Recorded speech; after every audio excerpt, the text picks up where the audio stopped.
So hi friends, ఎలా ఉన్నారు మీరంతా? ఐ హోప్ అందరూ బాగానే ఉండాలని కోరుకుంటున్నానండి. సో ఫస్ట్ మనం కోవిడ్ విషయానికి వెళ్దాం. కోవిడ్ విషయానికి వెళ్తే జూన్ 7 తారీఖు నుండి కువైట్లో టెంపరేచర్ పెరిగే అవకాశం ఉంది. వాతావరణంలో మార్పులు చేరే అవకాశం ఉంది.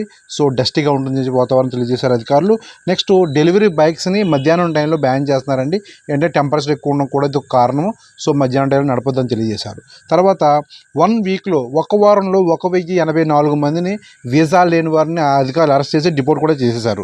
తర్వాత జెహరాలో, మీ క్వశ్చన్ తెలుసా? జెహరాలో ఈరోజు మన తెలుగు వ్యక్తి ఒక అబ్బాయి, కడపకు చెందిన అబ్బాయి, అతని పేరు సుబ్బారాయుడు అండి. సో ఇతను ఊరేసుకుని చనిపోయాడు, ఆత్మహత్య చేసుకున్నాడు.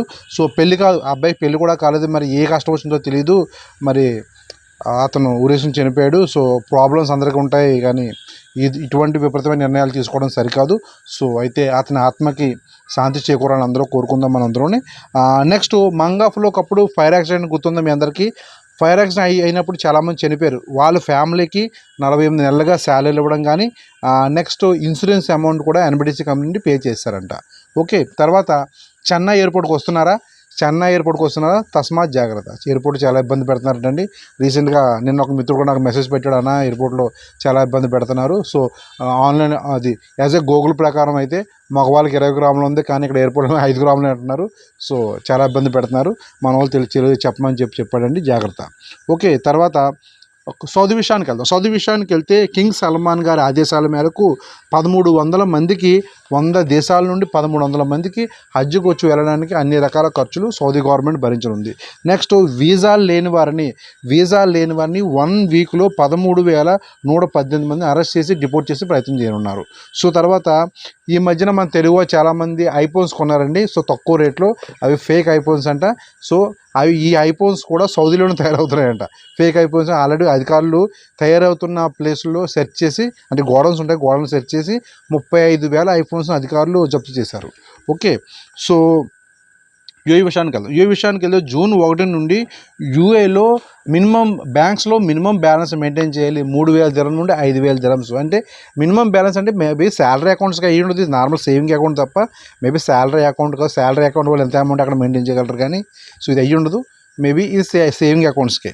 సో తర్వాత యూఏలో రికార్డు స్థాయిలో టెంపరేచర్ నమోదవుతుందండి. 51 డిగ్రీలు. ఈరోజు అక్షరాల 51 డిగ్రీ టెంపరేచర్ నమోదైంది, తెలుసా మీకు?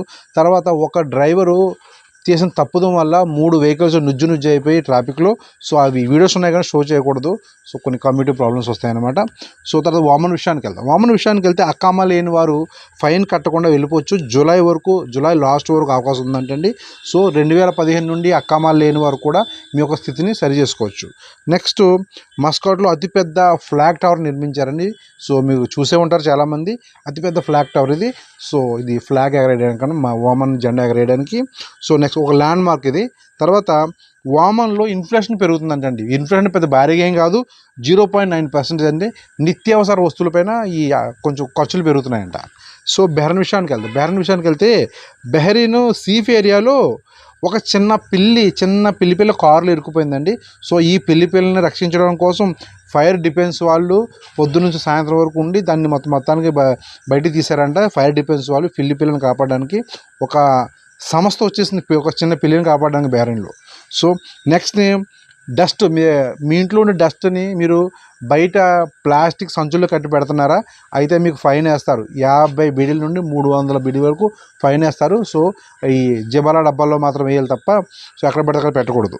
తర్వాత 99.8% గవర్నమెంట్ జాబ్లు, బెహ్రెయిన్లో గవర్నమెంట్ జాబ్లు అన్నీ కూడా బెహ్రెయిన్ వాళ్ళు ఆక్యుపై చేశారు. ఒక సర్వే ప్రకారం ఎక్స్పర్ట్స్ పెద్దగా లేరు. ఓకే, తర్వాత కారు ప్రమాదంలో ఒక మహిళ గాయపడింది. ఈ మహిళకి కోర్టు వారు డ్రైవర్ నుండి 13,377 బీడీలు కంపెన్సేషన్ ఇవ్వాలని చెప్పి తీర్పునిచ్చారు. ఓకే, తర్వాత బెహ్రెయిన్లో ప్రతి చోట క్రాక్డౌన్ నిర్వహిస్తున్నారండి. సో షాపుల్లో కానీ బయట స్ట్రీట్లో అమ్ముతారు కదా ఈ చేపలు ఇవన్నీ. సో క్రాక్డౌన్ నిర్వహించి అధికారులు అరెస్ట్ చేస్తున్నారు.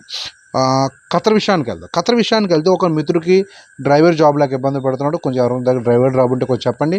సో బయట దేశం వచ్చి జాబ్ లేదంటే చాలా ఇబ్బందే కదండి. సో ఎవరైనా డ్రైవర్ జాబ్ ఉంటే కొంచెం ఇన్ఫార్మ్ చేయండి ఈ అబ్బాయికి. తర్వాత మన తెలుగు మిత్రులకి ఫేక్ మెసేజ్లు వచ్చాయంటండి. అదేంటంటే మేము టెలికాం ఆపరేటర్ నుంచి మాట్లాడుతున్నాము, మేము బ్యాంక్ నుంచి మాట్లాడుతున్నామని చెప్పి సో ఫేక్ ఫోన్ కాల్స్ వచ్చాయి. అతను కొంచెం తెలివైన వాడు, జాగ్రత్త పడి అది నెంబర్ కట్ చేశాడు. ఓటీపీలు ఏం చెప్పలేదు, అన్నీ సైబర్ క్రైమ్ వాళ్ళకి మెయిల్ కూడా పెట్టాడు. సో ఇలాంటి నెంబర్ నుంచి కాల్స్ వస్తాయి, జాగ్రత్త. తర్వాత బుధవారం ఫస్ట్ డే ఏంటండి, దుహల్ హజ్ అనేది ఫస్ట్ డే ప్రారంభం కాబోతుందని తెలియజేస్తున్నారు. నెక్స్ట్ 2025లో FIFA Arab cup prize money తెలిసే ఎంతో ప్రైజ్ మనీ దగ్గరగా 36.5 మిలియన్ డాలర్స్ అంటండి. చూడండి ఎంత భారీ డబ్బు. ఆ కప్పు గెలిస్తే ఇంత డబ్బు ఇస్తారంటండి. సో ఇదండి గల్ఫ్ సంగతి. నెక్స్ట్ మనం జనరల్ విషయాలకు వెళ్తే ఫ్రాన్స్ అంటే ఫ్యాషన్ షోకి పెట్టింది పేరు. అయితే ఈ ఫ్యాషన్ షోలో మన ఇండియన్ బాలీవుడ్ తారలు పాల్గొన్నారు, ఐశ్వర్య మొదలగు వారు. అయితే వీళ్ళు ఈ ఫ్యాషన్ షోలో ఇండియన్ ఆపరేషన్ సింధూర్ మన జరిగింది కదా, ఈ ఆర్మీ వారు నిర్వహించింది పాకిస్తాన్ పైన. సో ఈ ఆపరేషన్ సింధూర్కి సపోర్ట్ చేస్తూ సింధూరం ధరించి ఫ్యాషన్ షోలో పాల్గొన్నారు. ఐశ్వర్య రాయ్ గారు సింధూరం ధరించి ఫ్యాషన్ షోలో పాల్గొన్నారు. సో మరికొందరు హీరోయిన్ కూడా సింధూరం ధరించి పాల్గొంది.